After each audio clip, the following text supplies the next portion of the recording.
Oi, gente. Eu me chamo Davi e eu sou um aluno do 4º ano do curso de Mecânica do campus IFRN Santa Cruz. E eu sou a Manu e nós somos da turma de MEC 4V do IFRN Campus Santa Cruz. E sejam todos muito bem-vindos ao podcast Conversas do Sul, onde a gente apresenta temas históricos pertinentes para a nossa vivência como indivíduos. E hoje a gente vai para o México do início do século XX, conhecer um líder que virou símbolo da resistência camponesa, Emiliano Zapata. Nosso foco é o Plano de Ayala, documento que rompeu com o governo de Madero e exigiu redistribuição de terras. Então, bora entender como tudo aconteceu.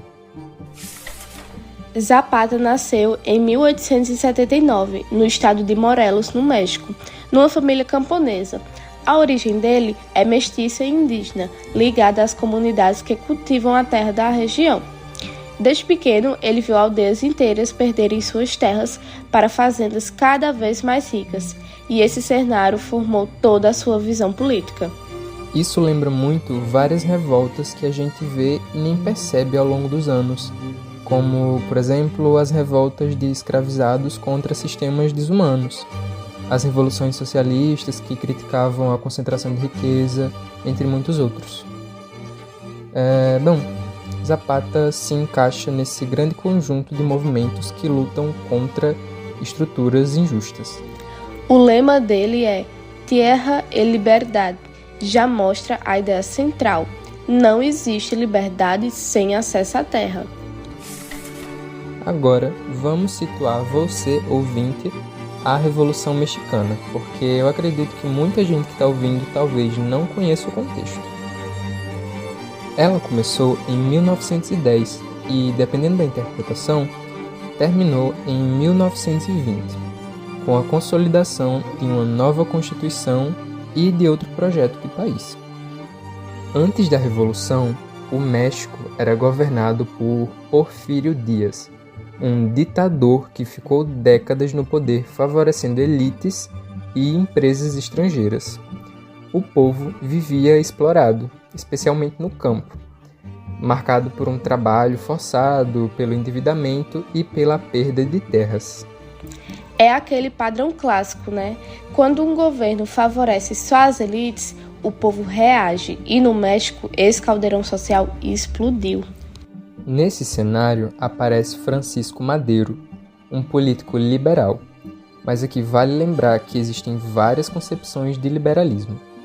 Nesse caso de Madero, ele seguia o liberalismo político, aquele que defende eleições, democracia e limitações ao poder de um governante, mas não defendia mudanças profundas na economia ou na propriedade de terra. E aí está o problema. Madero vinha de uma família rica e não tocou na questão agrária. Então, ele defendia liberdade política, mas não defendia transformações econômicas profundas. Para Zapata, isso era uma revolução pela metade. Ou seja, uma revolução que tirava um ditador, mas não mexia no sistema econômico que continuava explorando os camponeses. Exatamente. Mas em 1911, cansado de esperar, Zapata rompe com Madero e publica o Plano Ayala, um documento direto e firme que expressa décadas de reivindicações camponesas. O plano acusa Madero de trair a revolução e exige a redistribuição imediata das terras. As fazendas seriam expropriadas com indenização apenas se o proprietário provasse que a terra era legítima. Isso aproxima muito Zapata das ideias socialistas que a gente já conhece: romper com a concentração de terra e garantir acesso equilibrado aos meios de produção. Além disso, Zapata propõe que um novo líder assuma a revolução no lugar de Madero. Foi uma ruptura política total. E esse processo nos lembra outras revoltas, como a Revolução Haitiana, onde grupos explorados romperam com governos que não representavam seus interesses. Pois é, né? Quando promessas não são cumpridas, o povo reage. É importante também a gente lembrar que a Revolução Mexicana não teve só Zapata e Madero. Alguns dos principais grupos envolvidos nessas questões foram os zapatistas, que eram liderados por Zapata em defesa da reforma agrária, os madeiristas, que eram liberais, pró-democracia, mas eles eram menos radicais na questão econômica. Também tinham os vilistas, que eram liderados por Pancho Villa, e os constitucionalistas, liderados por Venustiano Carranza, que eram mais moderados, entre outros grupos também que ficaram no anonimato. Esses grupos, eles divergiam sobre o que a revolução deveria ser: reforma agrária, democracia, manter a estrutura econômica, romper com ela. Por isso foi um processo tão complexo. Mas afinal, por que estavam brigando com Porfírio Dias? Porque Dias representava um governo autoritário que controlava as eleições, reprimia opositores e favorecia as elites e estrangeiros. Ele destruía comunidades indígenas e camponesas e, claro, ele deixava grande parte da população em condições de exploração extrema. A revolta era basicamente uma resposta a décadas de injustiça e desigualdade. Zapata virou um líder muito carismático porque nunca se afastou das comunidades que ele defendia. Ele vivia como os camponeses viviam e colocava a reforma agrária como prioridade absoluta. Além disso, sua origem indígena e sua postura direta contra injustiças fizeram com que as pessoas se identificassem com ele.